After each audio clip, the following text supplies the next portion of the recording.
महाराज, आजकल आपके एक चेले पर बहुत पाखंडी लोग टूट के पड़े हुए थे।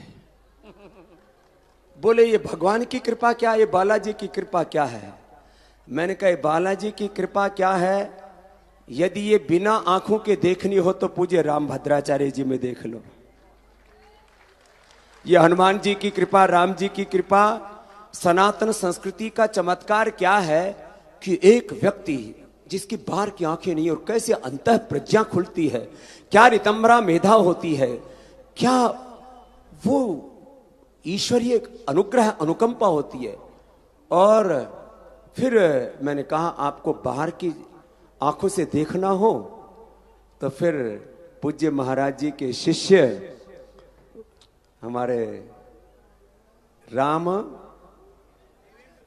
धीरेन्द्र कृष्ण शास्त्री महाराज जी के शिष्य हैं, कृपा पात्र हैं। महाराज उस भगवान के अनुग्रह से व्यक्ति को जो सूक्ष्म जगत है, जो अदृष्ट है, उसका भी उसकी अनुभूति होती है।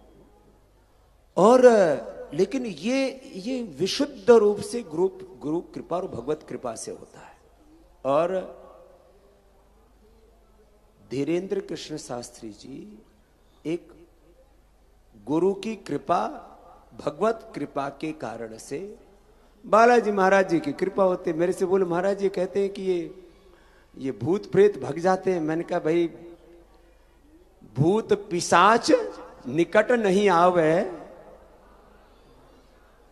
तो भगवान जी की कृपा से तो भूत प्रेत क्या है, ये कुछ प्रारब्ध दोष है, कुछ है, आसुरी शक्तियां हैं। तो जो गुरु और भगवान की शरण में रहता और कोई दैवी कृपा संपन्न कोई महापुरुष जब आशीर्वाद दे देता है तो व्यक्ति संकटों से बाहर निकल जाता है। वो महाराज जी के शिष्य कर रहे हैं। और जहां तक रहा प्रश्न तर्क वितर्क का, जिनको तर्क वितर्क करना हो तो महाराज जी के पास आ जाओ, और जिनको चमत्कार देखना हो तो महाराज जी के चेले के पास जाके देख लो। तो खैर, फिर मैं तो ज्यादा मीडिया के लोगों को फोन नहीं करता, लेकिन मैंने कुछ को बोला भाई सब जगह पाखंड मत देखो, कुछ ये भी देख लो कि एक अदृष्ट लोक भी है और ये सच है जो दिख रहा है आंखों से।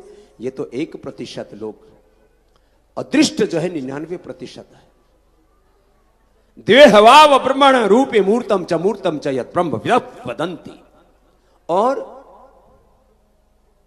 ये जो अदृष्ट जगत है ये क्या है, ये एक ऊर्जा है। This whole universe is the composition of different energy fields.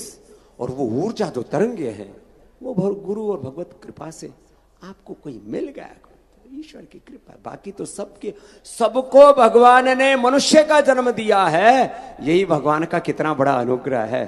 एक पिंड में सारा ब्रह्मांड समाहित है। खैर, तो ये तो मैंने एक छोटी सी बात दूसरे संदर्भ में कही। अभी मैं योग की बात कह रहा था तो मेरे कान में हमारे भाई रामचंद्र दास जी ने कुछ कहा, तो मैंने उस संदर्भ को थोड़ा सा इतना ही कहा कि पाखंड करते हैं तो ये मुल्ला मौलवी करते हैं, पाखंड करते हैं, इतना पाखंड करते हैं। मां बहन बेटियों के साथ दुराचार व्यभिचार, और अपने मजहब को भी नहीं छोड़ते, हलाला करते हैं। ये दुराचार की पराकाष्ठा है, हलाला। और न जाने क्या क्या पाप कर्म करते हैं, उन वहां दिखाई नहीं देता।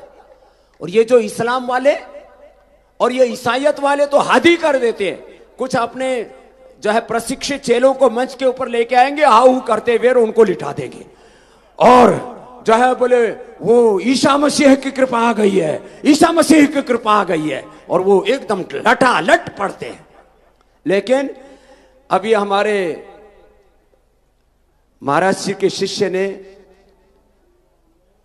उनको बोला कि कोई ईसाई आकर के हमारे सामने चमत्कार करके दिखाए, नहीं तो सनातन धर्म को की शक्ति को स्वीकार करके जाए।